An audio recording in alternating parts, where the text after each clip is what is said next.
Hello, kamusta tayong lahat? I praise my Almighty Father for His unwavering love and protection for us. He will never change. Nung create ni Almighty Father ang mundo na to, mahal na niya tayo. At yung pagmamahal na yun, yung love na yun, hindi magbabago yan. Yung protection niya, hindi magbabago. He will be forever. Be the same. Loving, kind, merciful, righteous, and just. And I thank Jesus Christ, my Savior and Redeemer, for His victorious. And if Jesus is victorious, we are also victorious. Dahil sa Jesus, He's our mediator, the only mediator to the Almighty Father. At napagtagumpayan niya ang mundo na to. And because of that, mapagtatagumpayan din natin ang mundo na to. Because of Jesus Christ. Because of His blood. Because of His sacrifice. We are His friends. At kahit saan siya magpunta, sabi ni Jesus, kay Almighty Father, isasama niya tayo.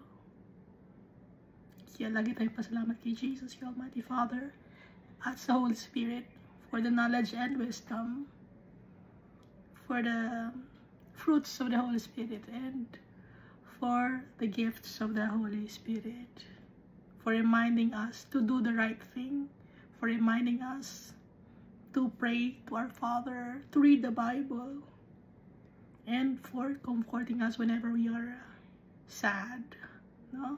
Kasi hindi mawawala yun. Dahil we are tao. Tao tayo. We are human. Kaya hindi mawawala yun. But we have a comforter. The Holy Spirit. Jesus Christ sent the Holy Spirit for us. So last time we read Joshua chapter 7. So dito sa Joshua chapter 7, nagkasala ang isa sa member ng children of Israel. Isa lang ang nagkasala, isa lang ang nagnakaw, lahat damay. Damay-damay. At meron pang namatay. Natalo sila nung sinugod nila yung AI. 36 men ang namatay. Because of the sin of Achan. Anong ginawa ni Achan? Kumuha siya ng mga accursed things. Yung mga bagay na pinagbabawal ni Almighty Father. He disobeyed the Almighty Father.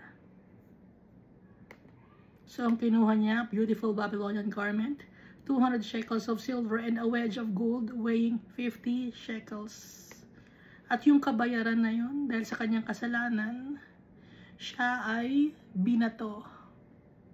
Kasama ang kanyang mga anak na babae at anak na lalaki. Kasama na rin lahat ng kanyang mga ari-arian, pati na yung kanyang mga animals.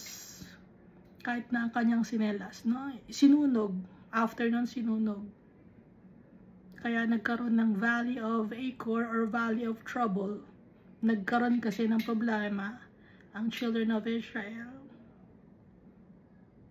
Namatay ang 36 sa kanila because of the sin of Achan.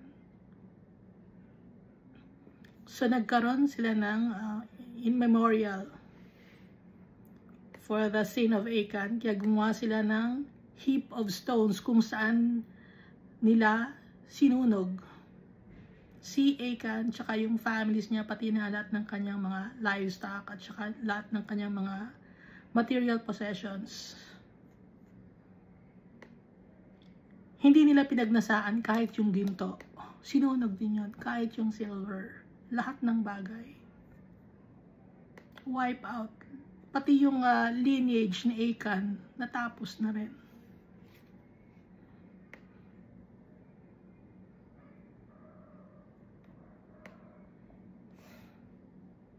Ganun magalit sa Almighty Father. Pero ngayon, meron tayong Savior, si Jesus Christ. Kaya kung nagkakasala tayo or nagkamali tayo, kay Jesus Christ tayo lalapit because He's the High Priest.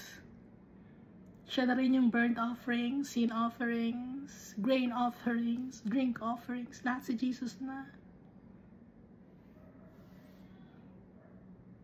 And He's worthy to be the sacrifice. The ultimate sacrifice. Kasi perfect si Jesus, never siya nagkasala.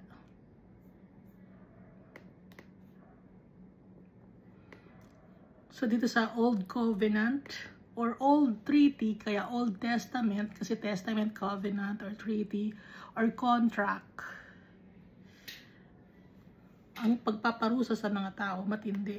Pero sa New Covenant, sa New Contract, sa New Testament, sino ang naparusahan ng matindi? Si Jesus Christ. Sinakop lahat ni Jesus Christ. Yung kasalanan natin. Inangkin niya. Dahil kung tayo mismo, hindi tayo worthy. Pero si Jesus, hindi siya nagkasala at inaako niya yung kasalanan ng lahat ng tao. Kaya magpasalamat tayo kay Jesus Christ, and so the Almighty Father exalted the name of Jesus above all names. At binigyan siya ng kingdom that will never end. At sa kingdom that will never end na yun ni Jesus Christ, isinasama tayo ni Jesus Christ to reign with Him. Very giving. Si Jesus Christ, just like the Almighty Father. Kaya mahal na mahal ni Almighty Father, si Jesus Christ. At alam naman natin na sa Joshua chapter 6, binanggit the commander of the Lord God Almighty. Sino yon? Si Jesus Christ yon. Kahit hindi siya pinangalanan, pero nung tumayo siya sa land, sinabi niya, yung commander of the Lord God Almighty, tanggalin mo ang iyong sandals kasi you're standing on a holy ground because Jesus Christ is holy, just like the Almighty Father.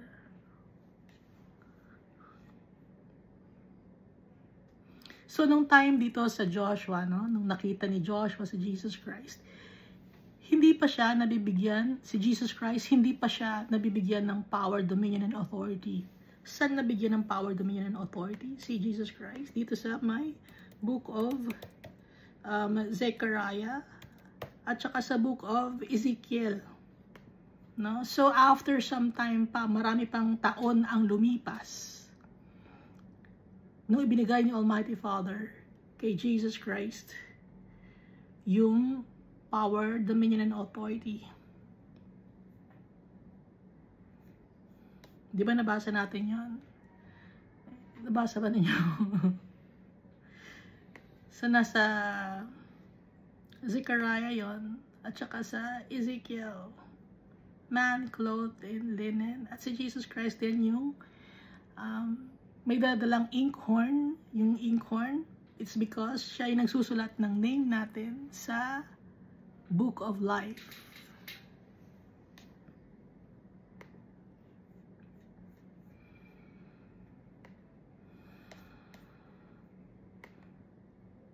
So, dito na tayo sa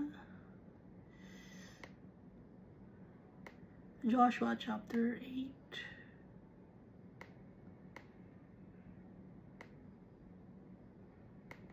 Dito sa Joshua chapter 8, no?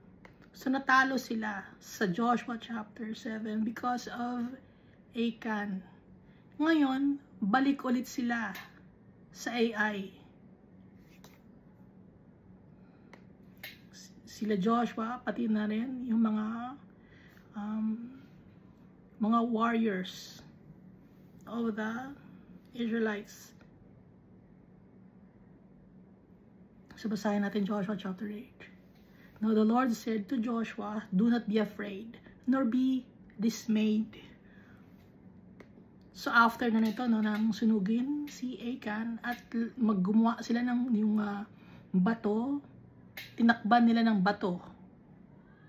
Si Achan, pati na rin ang kanyang family, pati na rin lahat ng kanyang mga ari-arian as a remembrance na wag maging disobedient kay Almighty Father.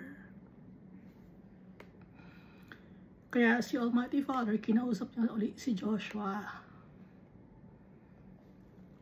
Dahil si Joshua, nagpipray siya, sinisik niya yung will ni Almighty Father. Kaya, kinakausap ni Almighty Father si Joshua. Alam naman natin na kung paano natin makakausap si Almighty Father, di ba? Pagkakausap natin si Almighty Father, hingi muna tayo ng kapatawaran. Magpapakumbaba tayo sa tatay natin. Dahil gustong-gusto tayong kausapin ni Almighty Father. Hindi niya tayo makausap because we are so busy with other things. Hindi tayo nakafocus kay Almighty Father, kaya hindi niya tayo makausap. But He wants to talk to us through the power of the Holy Spirit. So, ganun ang ginagawa ni Joshua. Kaya, narinig ni Joshua, sabi ni Almighty Father, do not be afraid, nor be dismayed, or discouraged. Kasi nga, natalo sila sa AI. Kaya, kung ikaw matatalo ka sa isang war, syempre, madi-discourage ka, diba? Madi-dismay ka, or madi-demoralized ka. Pero sabi ni Almighty Father, do not be afraid, nor be dismayed. Take all the people of war with you and arise, go up to AI. So, balik ulit sila sa AI. See, I have given into your hand the king of AI, his people, his city, and his land. So, sabi ni Almighty Father, ibinigay ko na sa iyo yung king ng AI, yung mga tao, yung city, pati na yung lupa. Verse 2. AI nga pala means to bend or twist. In English, no? Pero in Hebrew, AI, but in English it's to bend or twist. Verse 2 of Joshua. And you shall do to AI and its king as you did to Jericho. Kung ano ang ginawa mo sa king of Jericho, ganon din ang gagawin mo sa king of AI. Kung ano ang ginawa ninyo, no? And its king, only its spoil and its cattle you shall take as booty for yourselves. Lay an ambush for the city behind it. Ang gagawin ninyo, mag-a-ambush ninyo ang city of AI sa likod. Ano lang ang kukunin nila? Only its spoil and its cattle you shall take as booty. Alam niyo yung booty, no? Yung another name for booty.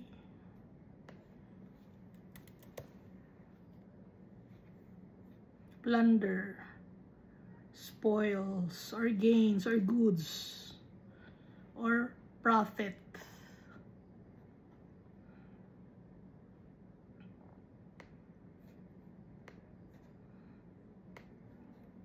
Verse 3.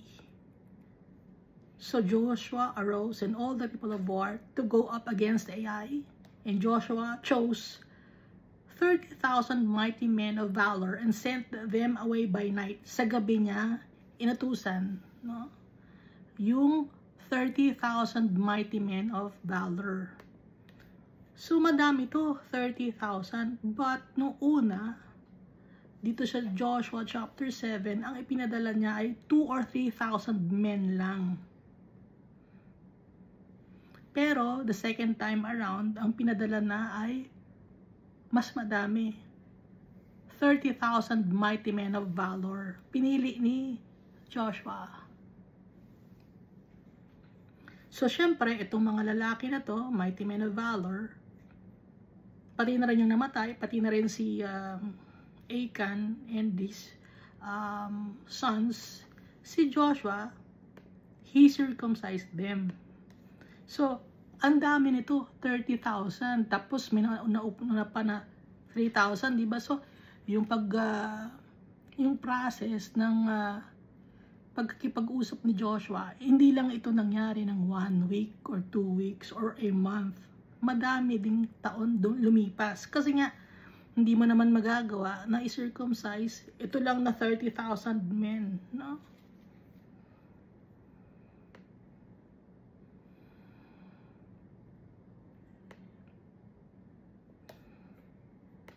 At saka nung time na to, wala nang mana dahil yung produce ng land na ang kinakain ng mga tao. Wala na rin quails. Dahil dun sa desert, sa wilderness, nagpapadala si Almighty Father ng mana, di ba? At saka ng quail. Pero dito, nung nakarating sila sa Jordan, no? Nung nag-cross over na sila ng Jordan, hindi na sila kumain ng mana. Wala nang binapadala si Almighty Father. Pero hindi sila nagugutom dahil si Almighty Father nagpo-provide naman sa kanila ng pagkain na produce ng land. Verse 4. And he commanded them, saying, Behold, you shall lie in ambush against the city, behind the city. Do not go very far from the city, but all of you be ready. Sa likod ng city ng AI, sila mag-a-ambush. Huwag lalapit, or huwag mas malayo-layo, kundi sakto lang na sa city of AI sila. Then I and all the people who are with me will approach the city. Ngayon sabi ni Joshua, ako, pati na rin yung mga tao, lalapit kami sa city, and it will come about when they come out against us as at the first, that we shall flee before them.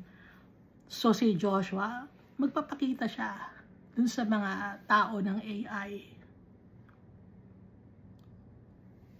Pag nagpakita siya, syempre hahabulin sila.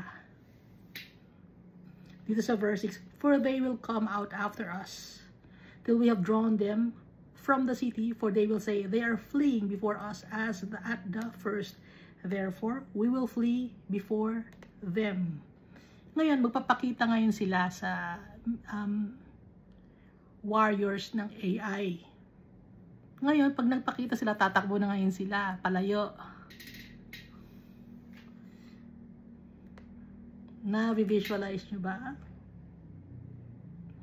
Lalapit sila sa harap ng city ng AI kasi may saraduhan yun, ano? So, magpapakita ngayon sila. Pag nagpakita sila, syempre, hahabulin sila ng mga lalaki or ng mga warriors of AI. Kaya, mawawala ng tao yung AI. Kasi hahabulin sila.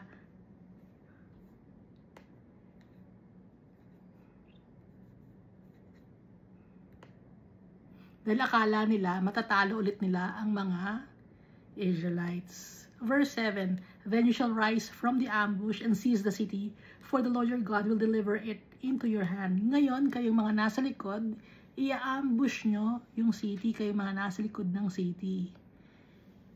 Kukunin nyo ang city dahil yung mga tao sa loob ng AI, makikita kami, sabi ni Joshua, hahabulin kami. Ngayon, kayo naman ngayon, i-ambush nyo yung city. Verse 8, And it will be when you have taken the city that you shall set the city on fire. Pag nakuha nyo na yung city, sunugin na ninyo. Bakit susunugin? Para malinis. According to the commandment of the Lord your God, you shall do. See, I have commanded you. Yun ang pinag-uutos ni Almighty Father. Kaya yun din ang sinasabi ko sa inyo. Kung anong ipinag-uutos ni Almighty Father, yun ang gagawin natin. Yun din ay pag-uutos ko sa iyo. I-destroy nyo. Susunugin. Ano lang ang matitira na booty or yung pillage? Yung mga cattle. Yung spoiled cattle you shall take as booty for yourselves. Verse 9, Joshua therefore sent them out, and they went to lie in ambush. So nagtago na sila, and they stayed between Bethel and Ai, on the west side of Ai. But Joshua lodged that night among the people.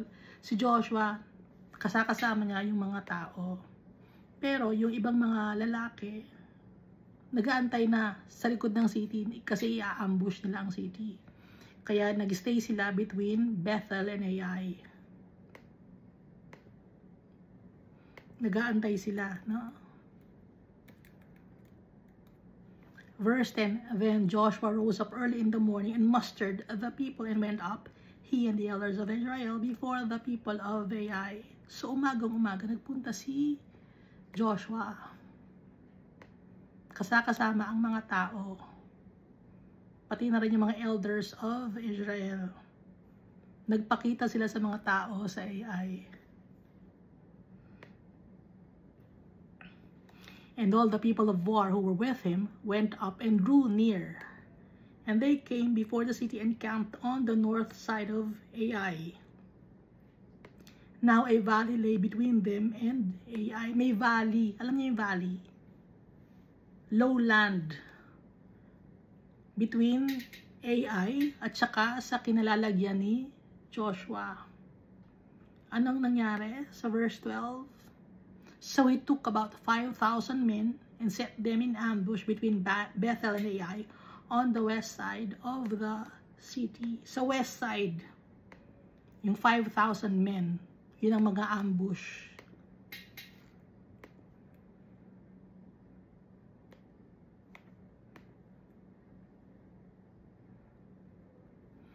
Baka sabihin niyo, bakit hindi ba kaya ni Almighty Father na sunugin agad yung Ai?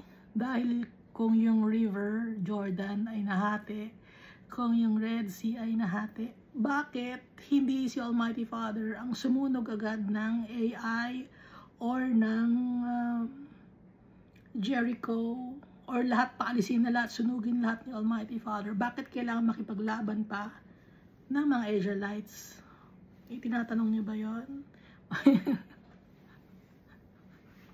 Tinatanong niyo ba yan? Hindi. Kailangan makipaglaban ng mga tao.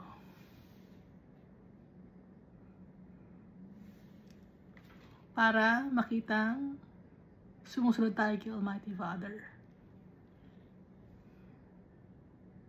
May greater purpose si Almighty Father. Kung bakit niya pinapadaan sa process yung mga tao. Hindi lang ito process for this time kay Joshua, kundi process pa rin para sa atin sa ngayon na habang binabasa natin ang Bible, matututo tayo na may process si Almighty Father. Anong process yon? Na maging obedient tayo. Na pag hindi tayo obedient, ano nangyayari? Like kay Achan. Tinuturuan tayo ni Almighty Father na magdesisyon ng tama. Dahil ulitin ko, no, yung fallen angel na si Lucifer, ang ganda na ng buhay niya sa heaven. Naging rebellious siya, naging mayabang siya, at sumama doon ng 1/3 ng mga angels. Hindi sila nakaranas ng hirap, hindi nila naranasan mag-decide ng kung ano ang dapat gawin, kasi nandun na sila eh. Ang ganda na ng buhay nila kasama si Almighty Father. Kaya kailangan tayong dumaan sa process para ma-check ni Almighty Father kung faithful tayo sa Kanya, kung susundin natin siya. Dahil si Almighty Father, faithful siya. At kailangan niya ng mga servants, ng mga anak na faithful din, mapagmahal, gaya niya. Gaya ni Jesus Christ.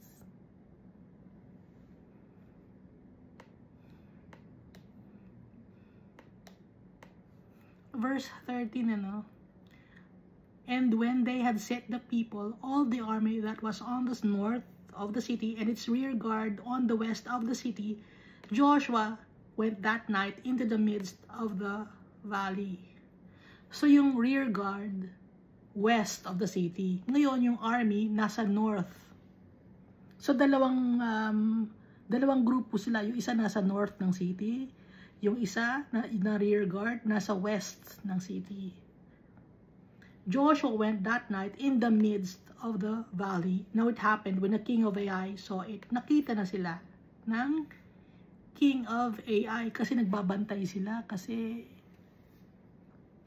may mga spy din syempre ang mga AI na tumitingin ano ba ang ginagawa ng mga Israelites. Andun sila nagpaplano sila, o sige magbantay ka lang dyan, sabi mo sa amin kung kailan susugod. Kaya ready rin ang king of AI, pati yung kanyang mga tauhan at yung mga tao sa loob ng city of AI. So ituloy natin. Now it happened when the king of Ai saw it, that the men of the city hurried and rose early and went out against Israel to battle, he and all his people, at an appointed place before the plain.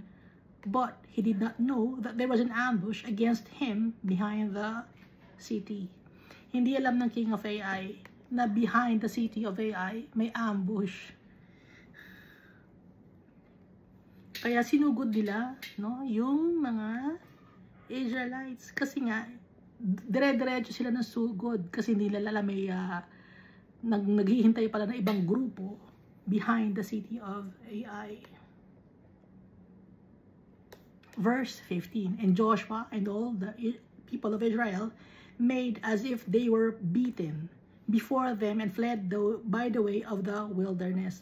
So kunyari natalo na tayo, yun ang pinapakita na demeanor ni Joshua pati na ang Israel, yung mga men of valor, as if they were beaten before them and fled by the way of the wilderness. Kunyari tumakas na sila.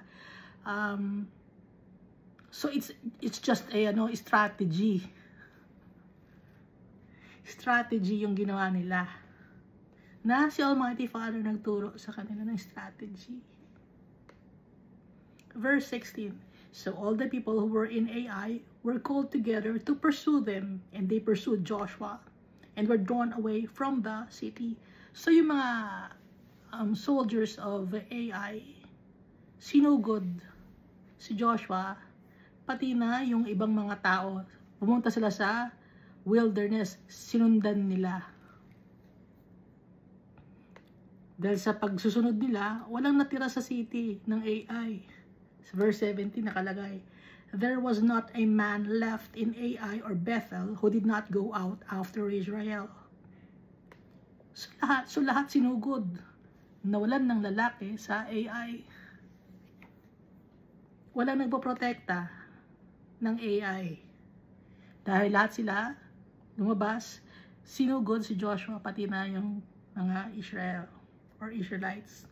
So they left the city open and pursued Israel. Bukas yung city. Hindi nila nasara yung gate or yung Madaling sugurin dahil nga walang nagbabantay sa city of Ai. Sinugod kasi nila or sinundan nila ang Israel. So dahil sa sinundan nila ang Israel, walang natira sa city na magpo-protect. Verse 18, then the Lord said to Joshua, stretch out the spear that is in your hand toward Ai, for I will give it into your hand. Ibig sabihin, itayo mo, itaas mo ang iyong kamay, tapos yung spear na hawak mo, stretch it toward Ai. Ituro mong ganon yung Ai using your spear. Dahil ibibigay ko sa iyong kamay ang Ai or city of Ai. And Joshua stretched out the spear that was in his hand toward the city. Verse 19, so those in ambush arose quickly out of their place. They ran as soon as he had stretched out his hand. So ano yun? Signal yun, no? Na pag itinaas yung kamay at itinuro yung Ai, ibig sabihin yung mga nagbabantay for ambush behind the city of Ai, sumugod na sila doon sa city of Ai. Tuloy natin ano? Verse 19, so those in ambush arose quickly out of their place. They ran as soon as he had stretched out his hand, and they entered the city and took it and hurried to set the city on fire. So sinunog na nila yung city. Nakapasok sila ng city kasi nga wala nagbabantay. Nawala na yung mga lalaki. Dahil na sinugod si Joshua, pati na yung mga kasama ni Joshua. Kaya naging vulnerable yung city, walang magpoprotekta, nakapasok ngayon ang mag-ambush at sinunog ang city. Verse 20, and when the men of Ai looked behind him, tumingin talikod, no? They looked behind them. Pagtingin nila ng talikuran, pagtalikod nila, paglingon nila, they saw and behold, the smoke of the city ascended to heaven. Nakita nila yung kanilang city of Ai, umuusok na, sunog na. So they had no power to flee this way or that way. Wala silang kakayahan kung saan sila tatakbo or magtatago. Kasi nga, nasusunog na yung city. Ibig sabihin, meron ng tao doon na mga tauhan, the Almighty Father, yung mga Israel. Tapos sa harap naman nila, yung si Joshua naman. And the people who had fled to the wilderness turned back on the pursuers. Ngayon, yung mga pursuers, sila ngayon ang naging prey. Una, di ba, sinusugod nila si Joshua. Ngayon, nung nasunog na yung city, wala na silang pupuntahan, si Joshua bumalik. No? Nag-turn around si Joshua kasama ang kanyang mga tauhan para sugurin naman yung humahabol sa kanila. Wala na matakbuhan yung mga tao ng Ai. Verse 21, now when Joshua and all Israel saw that the ambush had taken the city and the smoke of the city ascended, they turned back and struck down the men of Ai. So nagkaroon ng battle ngayon kasi they were surrounded already by Israel, yung mga men of Ai. Nagkaroon ng battle, nag-away, naglaban dahil napaligiran na ng Israel ang Ai, men of Ai. So wala na silang mababalikan na city dahil sinunog na ng Israel. Verse 22, then the others came out of the city against them, so they were caught in the midst of Israel, some on this side and some on that side. And they struck them down so that they let none of them remain or escape. Walang nakatakas sa mga lalaki ng Ai na nakikipaglaban kasi napalibutan na sila ng Israel. Verse 23, but the king of Ai they took alive and brought him to Joshua. Kinuha nila yung king of Ai ng buhay at dinala kay Joshua. Verse 24, and it came to pass when Israel had made an end of slaying all the inhabitants of Ai in the field, lahat ng mga nakatira sa Ai, kailangan patayin. The inhabitants of Ai in the field, in the wilderness where they pursued them, and when they all had fallen by the edge of the sword until they were consumed. So, lahat, ubos, wash out. Ang mga tao ng Ai. That all the Israelites returned to Ai and struck it with the edge of the sword.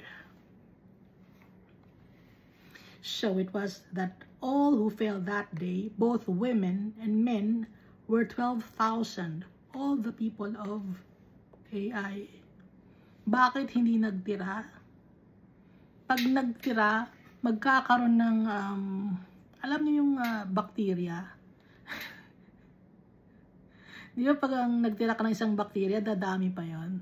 So, itong Ai, hindi sila naniniwala kay Almighty Father, iba ang Diyos nila at yung kasalanan nila, no? Nabubuhay sila sa kasalanan. Kailangan mawala sila dahil kung hindi sila mawala, may impluwensyahan ang mga children of Israel. So ngayon, sa buhay natin ngayon, may ititira ba tayo? Kung kay Almighty Father tayo, wala tayong dapat itira para sa sarili natin. Lahat ibigay natin kay Almighty Father. Surrender it to our Father. Lahat ng mga kasalanan natin, i-stop natin, na ginagawa natin, na hindi tama sa paningin ni Almighty Father. Surrender it all to God.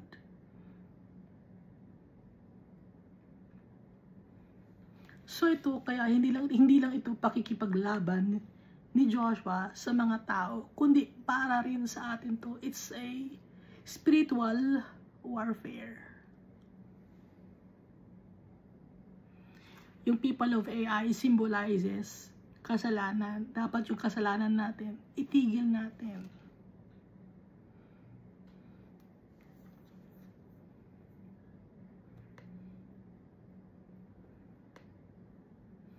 Kung gusto nating makapunta sa ating real home, sa ating inheritance, ang ating birthright, kung gusto nating makuha, dapat sundin natin yung tatay natin. So, naintindihan natin yung people of AI or yung mga people dito na kalaban ni Joshua symbolizes kasalanan.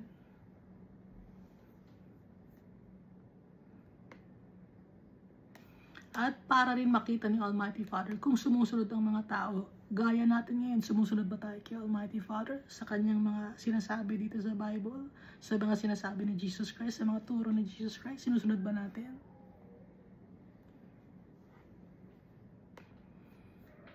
Verse 27, only the livestock in the spoil of that city Israel took as booty for themselves. So livestock, mga animals, no? Mga cattle, sheep, mga donkeys and horses. May chicken na ba nun? According to the word of the Lord, which He had commanded Joshua. Kung anong sinabi ni Almighty Father, yun ang gagawin ni Joshua. Ngayon, kung anong sinasabi sa atin ni Jesus Christ, yun ang gagawin natin para mapalapit tayo sa tatay natin. Dahil si Jesus Christ ang ating mediator. Verse 28. So Joshua burned Ai and made it a heap forever, a desolation to this day. And the king of Ai, he hanged on a tree until evening. Yung king ng Ai or namumuno sa Ai, ng city of Ai, he hanged on a tree. Itinali sa puno, nakasabit sa puno. Hindi natin alam kung paano isinabit, kung ulo ba ang nakasabit or katawan ang nakasabit. Pero nakasabit siya or nakahang siya on a tree until evening, hanggang gabi. And as soon as the sun was down, Joshua commanded that they should take his corpse down from the tree, cast it at the entrance of the gate of the city, and raise over it a great heap of stones that remains to this day. Pagpapatuloy yun, that the Almighty Father guided Joshua. Ito yung kaya inilagay na nag-symbolize na naging sila ay victorious. Kaya nilagyan nila ng heap of stones.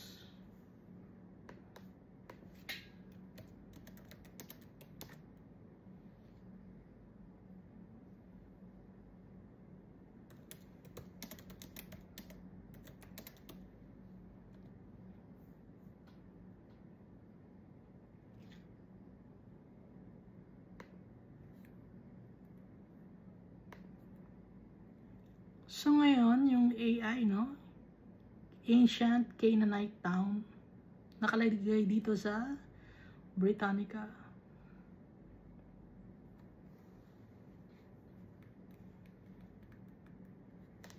So up to now, sira pa rin. Nakalagay din naman dito sa Wikipedia, the Ai's ruins are commonly thought to be in the modern day archaeological site of Ethel.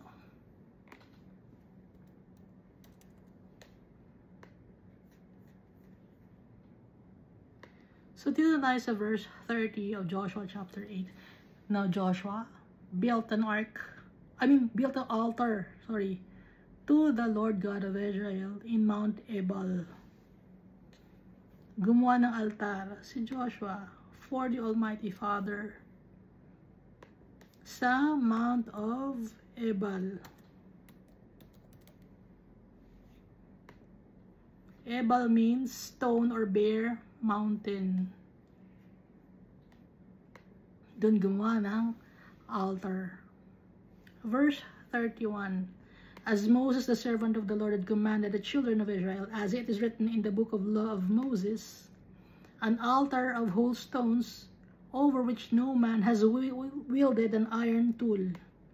Gagawa ng altar, kagaya ng nakasulat sa Book of Law ni Moses, or ang Mosaic Law, na yung altar dapat ay whole stones, which no man has wielded an iron tool. Hindi dapat nagamitan ng bakal.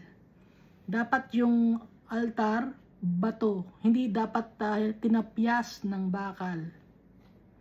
And they offered on it burnt offerings to the Lord and sacrificed peace offerings. Doon sila nagbibigay ng offer kay Almighty Father. Doon sa Mount Ebal, na yung altar ay whole stones.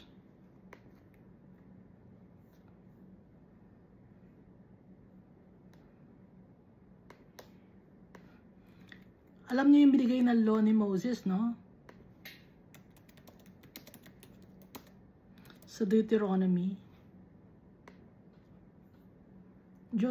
chapter 31 verses 9 to 13.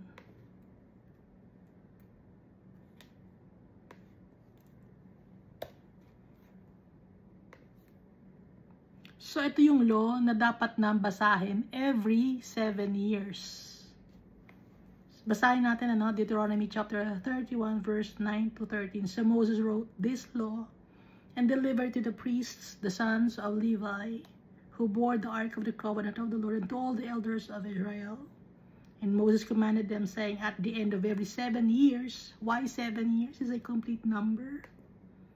At the appointed time in the year of release, at the Feast of Tabernacles, when all Israel comes to appear before the Lord your God in the place which he chooses, you shall read this law before all Israel in their hearing. Ipapakinig sa lahat ng mga tao sa Israel yung law. Gather the people together, men and women and little ones, and the stranger who is within your gates. Pati na rin ang mga stranger na nakikisali sa mga Israel. Pati mga bata makikinig, babae at lalaki. That they may hear and that they may learn to fear the Lord your God. Matuto sila at nang sa ganun ay katakutan. Pag may takot tayo, may respeto tayo sa tatay natin. At may pagmamahal tayo. And carefully observe all the words of this law, and that their children who have not known it may hear and learn to fear the Lord your God as long as you live in the land which you cross the Jordan to possess.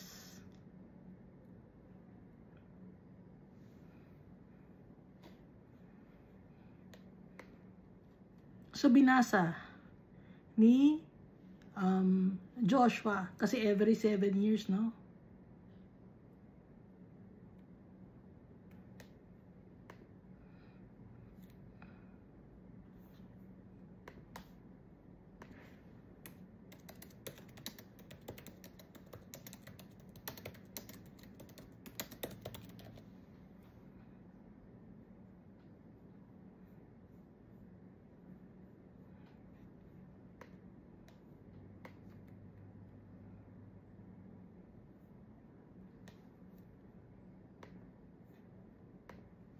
Dito tayo sa Joshua chapter 8 verse 32.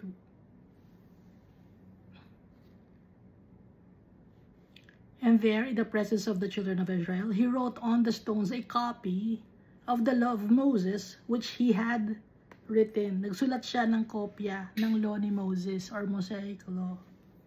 Yung law ni Moses, bigay yun ni Almighty Father din. Kaya lang tinawag na law of Moses kasi nga nirelay ni Almighty Father kay Moses at si Moses naman nagrelay sa mga tao. Kaya tinawag na law of Moses. Verse 33. Then all Israel with their elders and officers and judges stood on either side of the ark before the priests, the Levites, who bore the ark of the covenant of the Lord, the stranger as well as he who was born among them. Lahat ng tao, kahit na stranger. Gaya ni Rahab, stranger siya, no? Hindi naman kasi siya Israelite, pero inampon na siya. Inampon. Pati na yung family niya, buong family niya. So, tawag dun sa kanya, stranger. Pero inampun na siya, no? Half of them were in front of Mount Gerizim and half of them in front of Mount Ebal, as Moses, servant of the Lord, had commanded before, that they should bless the people of Israel. Verse 34. And afterward, he read all the words of the law, the blessings and cursings, according to all that is written in the book of the law. There was not a word of all that Moses had commanded which Joshua did not read before all the assembly of Israel. Lahat ng mga utos ni Almighty Father kay Moses, na nirelay ni Moses kay Joshua, ginawa ni Joshua. Binasa lahat. With the women, the little ones, and the strangers who were living among them. So, nasakop nila ang city of Ai.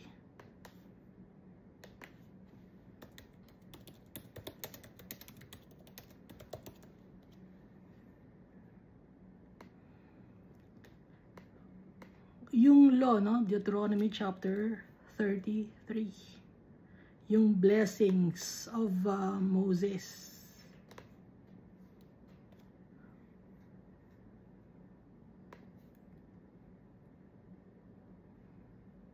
So, mahaba to, no? Susulat ko na. Deuteronomy chapter 33. And then, there's the curses of Moses, na nakalagay naman sa Deuteronomy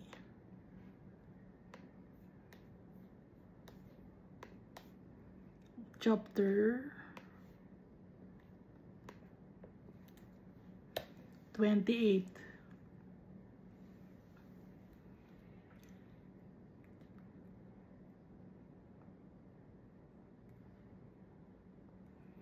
At nandito rin yung law, lahat ng law, na kahit na yung nandun sa Leviticus, Exodus na law, sinulat lahat naka-compile para sundin ng mga tao.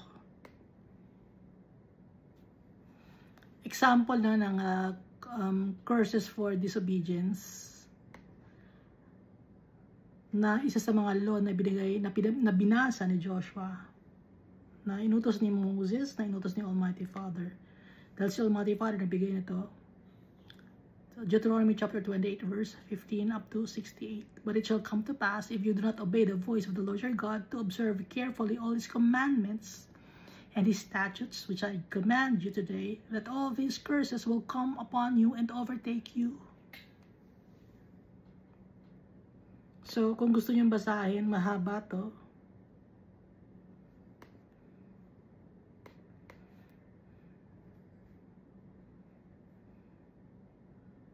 Pag nag-disobey ang mga tao.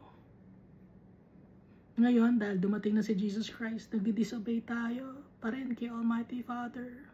Pero meron na tayong mediator.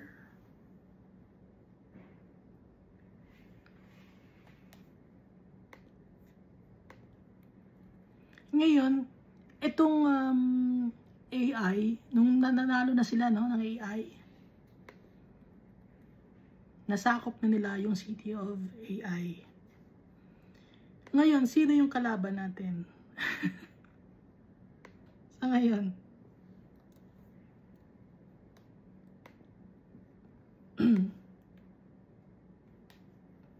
Ang kalaban natin, sarili natin.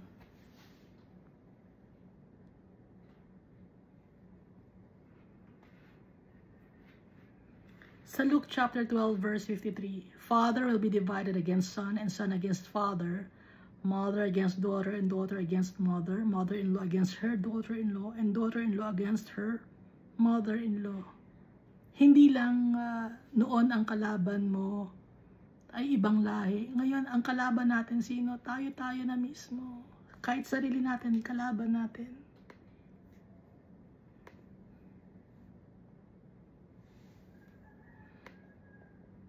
Dahil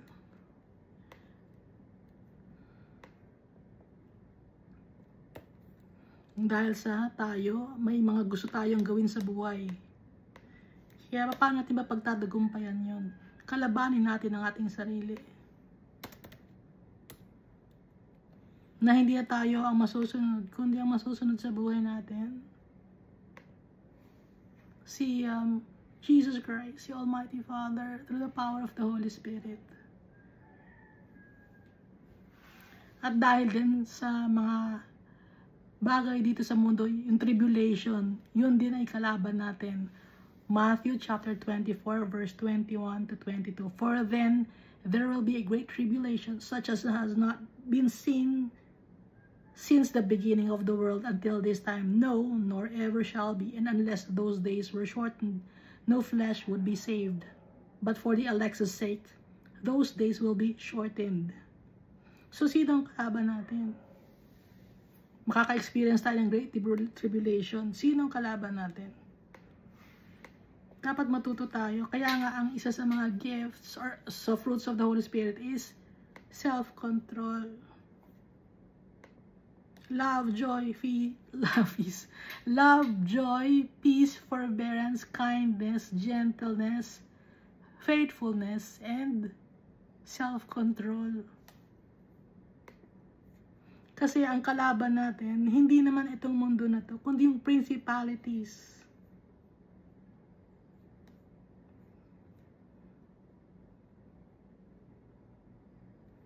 Gusto ni Almighty Father, matuto tayo, do the work, mag-decide tayo ng tama.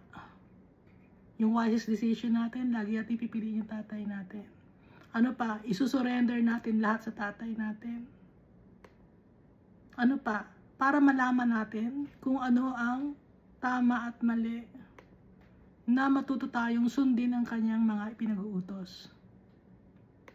Nang sa ganon, yung mga tao na susunod pa sa atin, matuto sa kung ano ang natutunan natin.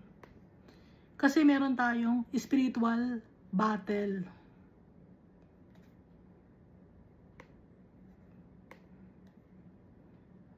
Kaya nga sabi dito sa Ephesians chapter 6, no, verse 10 to 18, finally, be strong in the Lord and in His mighty power. Put on the full armor of God so that you can take your stand against the devil's schemes. Yun ang kalaban natin, devil's schemes.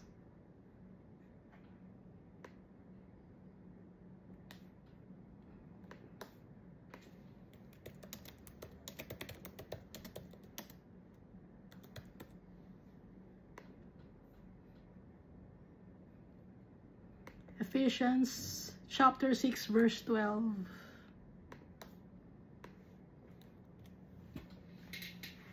For we do not wrestle against flesh and blood, but against principalities, against powers, against the rulers of the darkness of this age, against spiritual hosts of wickedness in the heavenly places. Ito ang kalaban natin.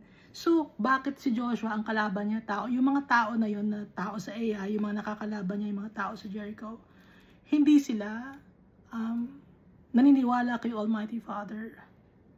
So, example sa atin yun. Dahil ngayon, hindi tao ang kalaban natin, kundi hindi flesh and blood ang kalaban natin, kundi hindi yung mga kamag-anak natin, hindi yung mga kaibigan natin, kundi kung ano ang nasa sa loob ng tao. Ano ba yung nasa sa loob ng tao? Against principalities, against powers, against the rulers of the darkness of this age, against spiritual hosts of wickedness in the heavenly places. May mga tao na pinamamahayan sila ng wickedness. Yun ang kalaban natin. At tayo mismo, meron din tayong sa flesh natin na nakikipaglaban. Kaya nga sabi dito sa Ephesians chapter 6 verse 10 to 18, finally be strong in the Lord and in His mighty power, put on the full armor of God, para mapaglabanan natin yung mga principalities. So that you can take stand against the devil's schemes. May mga scheme ang devil. Hindi naman siya powerful, pero ini-influensyahan niya tayo, mina-mind games niya tayo.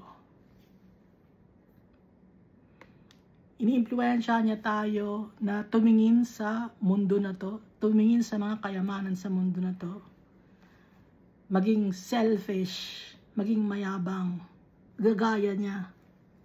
Gusto niya ganon tayo, kagaya niya, nang sa ganon maisama tayo sa impyerno, maitapon din tayo sa impyerno dahil ang totoo, galit siya sa atin. For our struggle is not against flesh and blood. Hindi flesh and blood ang kalaban natin, but against the rulers. Rulers ng darkness. Against the authorities. Sinong authorities?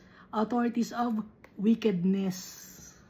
Hindi tao, kundi kung ano yung namamahay sa puso ng tao. Ngayon, kakalabanin ba natin yung tao na hindi natin kakalabanin? Paano natin ngayon paglalabanan yung mga tao na galit sa atin, or may mga tao na may masamang balak sa atin, or na sinisiraan tayo, or gusto tayong impluwensyang gumawa ng masama. Kasi kaya nila gusto yon, kasi nasa sa kanila yung sa puso ng tao, yung wickedness. Gusto tayong maimpluwensyahan dahil ganoon ang demonyo. Against the power of this dark world and against the spiritual forces of evil in the heavenly realms, or spiritual realms. Kasi kaya nga spiritual warfare tayo. Si Joshua, literal na mga tao ang kalaban niya. Tayo, yung kalaban natin, rulers of darkness, authorities of wickedness, powers of this dark world, spiritual forces of evil in the heavenly realms. Therefore, dahil nga may mga kalaban tayo na nasa spiritual realm, anong gagawin natin? Verse 13, therefore, put on the full armor of God. Anong armor ba ito? So that when the day of evil comes, kailan darating ang evil? Hindi natin alam kung kailan dumarating ang evil. Sometimes bigla-bigla na lang may mga away sa'yo, or may mga matetempt ka, no? Or sometimes may mga i-insinuate sa iyo na gumawa ng masama. Ano ngayon ang gagawin mo? You may be able to stand your ground. You must put on the full armor of God. And after you have done everything to stand, laging stand, you may be able to stand your ground. And after you have done everything to stand, stand firm. Nakalagay. Puro tumayo. Stand your ground. State your case. Maging strong ka. Kaya nga, di ba sabi ni Almighty Father kay Joshua, do not be afraid. Do not be afraid. Laging ganon. Kaya tayo, hindi tayo magiging afraid. We must stand strong. Stand firm. Paano tayo makakapag-stand firm? Put on the full armor of God. Dahil yung day of evil, dadating yan. Kailan ba dumating ang mga day of evil? Pag may mga trials tayo and tribulations, that's the day of evil. Yung may mga nangaaway sa atin, may mga naninira sa atin, yun.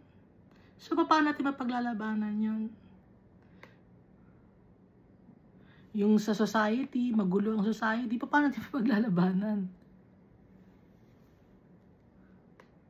Kailangan ba tayo, meron tayong mga baril? Kailangan ba tayo may mga sword? Hindi.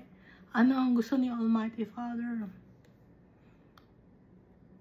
With the belt of truth buckled around your waist. Belt of truth. Yung katotohanan. Kasi, bakit sa gitna? Ang body, balanced. Pag nasa gitna, belt of truth. Kasama, makakapagtayo ka ng matangkad. Makakatayo ka ng maayos, ng diretsyo. Pag nasa sayo yung belt of truth, alam mo yung katotohanan. Alam na kaya ka makakatayo ng maayos. Alam mo yung katotohanan. Naintindihan niyo ba? Stand your ground dahil alam mo yung katotohanan. Kaya nga, belt of truth sa waist. Bakit sa waist? Dahil nasa waist nakasupport lahat, kagaya ng binanggit ko dati, pag yung mga wrestlers or mga boxers, di ba palakasan yon? Bakit ang binibigay sa kanila hindi corona? Ang binibigay sa kanila, belt, di ba? Kagaya ng sa taekwondo, pag pink belt ka, yellow belt ka, ano ba, orange belt ba? Ngayon, pag malakas ka na, magaling ka na, black belter ka na, di ba? Kaya nga, kalakasan yon, kaya sa waist. Ngayon, ang kalakasan natin, yung katotohanan. Sino ba yung katotohanan? Jesus is the way, the truth, and the life. Ano pa ang dala-dala natin? Breastplate of righteousness in place. Sa dibdib. Alam mo sa puso mo, breastplate dito sa dibdib. Breastplate of righteousness in place. Bakit righteousness? To protect the heart. Alam mo sa puso mo, tama yung ginagawa mo. Nasa sa puso natin, si Almighty Father, si Jesus Christ at ang Holy Spirit. Kaya, breastplate of righteousness in place. Sinang righteousness? God is our righteousness. Jesus Christ is our righteousness. And with your feet fitted with a readiness that comes with the gospel of peace. Maglalakad ka nang may kapayapaan. Hindi ka maglalakad para mang-away, manggulo. Kundi maglalakad ka, kasama mo ang salita ng Diyos nang may kapayapaan. Kaya nga sa paa kahit saan ka magpunta, dala-dala mo, dinadala ka ng paa mo, dala-dala mo yung salita ni Almighty Father so that you can spread the word of the Almighty Father nang may kapayapaan. Hindi ka maglalakad ng pupunta sa isang gulo, sa isang away, no? Kundi ang dadala natin ay ang salita ni Almighty Father. Ano pa?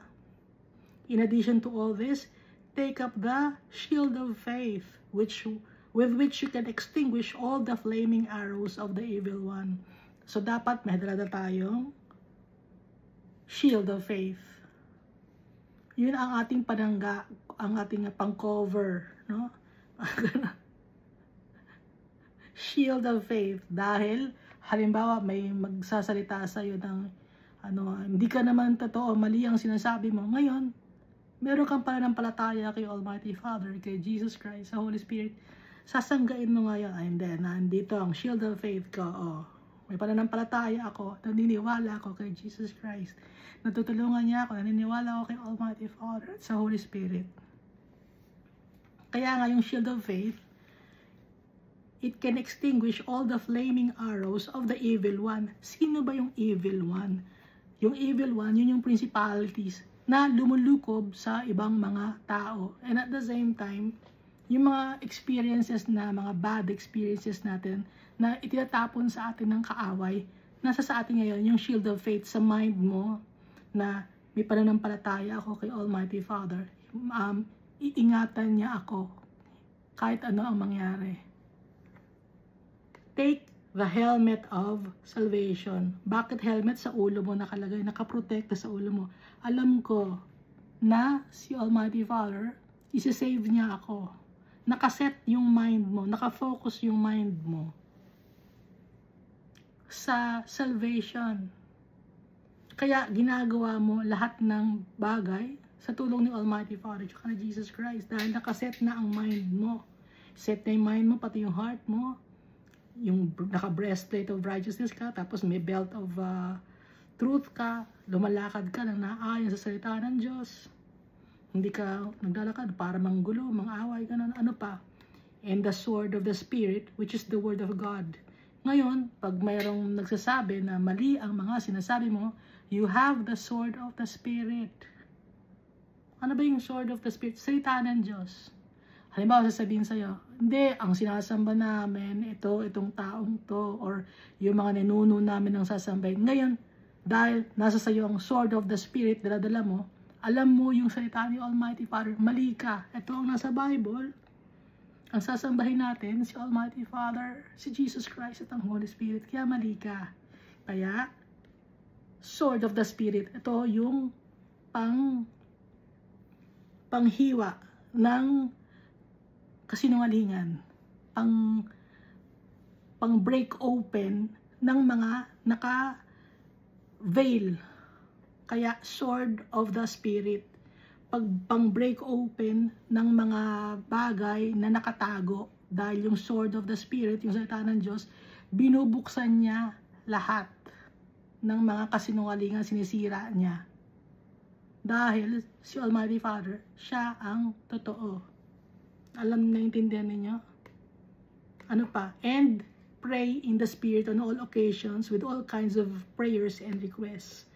Pray in the Spirit. Hindi siya sabing pray in front of a graven idol or graven image. No. Pray in the Spirit. In spirit and in truth. On all occasions. Walang sinasabi, pag umaga lang, pag Wednesday lang, magpipray ka, pag Friday, pag Sunday, wala. All occasions. Ay, hindi, ano ngayon, Friday ngayon, sino bang dapat natin tawagin pag Friday? Yung mga ganun. Hindi, anong oras na ba? 12 o'clock? O kailangan natin mag-pray 12 o'clock? Walang ganun. Ha? Pray in the Spirit. In spirit and in truth. On all occasions.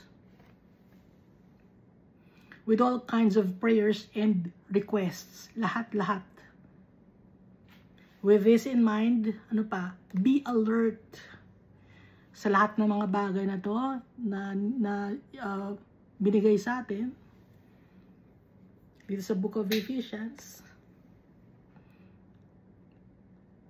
Maging alerto tayo and always keep on praying for all the Lord's people. At ipag-pray natin. Ang mga tao, always keep on praying. Walang sinabing 1 oras lang mag-pray ka. Walang sinabing 2 oras lang. Walang sinabing mag-pray ka lang pag 7 o'clock. Walang ganon. 12 o'clock prayer, 3 o'clock prayer. Walang ganon. Always keep on praying. Walang time. At kahit saan pwede kang mag-pray. Pray in the Spirit on all occasions. Baka sabi mo, hindi, kailangan nasa altar ako para magpipray ako. You don't need to do that. God is everywhere. Omniscient, omnipresent, omnipotent. Our Father. At si Jesus Christ ang ating mediator. At kasama natin ang Holy Spirit. Kaya itong si Joshua, napagtagumpayan niya, kasama ng mga tao, no, hindi lang si Joshua ang naging successful or naging victorious, kundi kasama na rin ang mga children of Israel. Dahil sinunod nila si Almighty Father, nakuha nila yung land of Ai. At tayo rin, dahil susundin natin si Almighty Father, makukuha rin natin ang ating inheritance, ang ating birthright. Paano natin makukuha ang ating birthright? Susundin natin na sinasabi ni Almighty Father. Kaya naman ni Almighty Father ibigay agad-agad ang ating birthright. Pero kailangan tayo magtrabaho. Kailangan makita sa atin na willing tayo na sundin yung tatay natin. Willing tayo magpasakop. Willing tayo magpa-humble. Humble ourselves before our Father. And trust in Jesus Christ. He's the only mediator to our Father. Wala nang iba. So kaya nakalagay ito sa Bible, itong Joshua na to. Hindi lang ito story, kundi kapupulutan natin to ng aral na may apply natin sa buhay natin. Thank you, and God loves us all so much.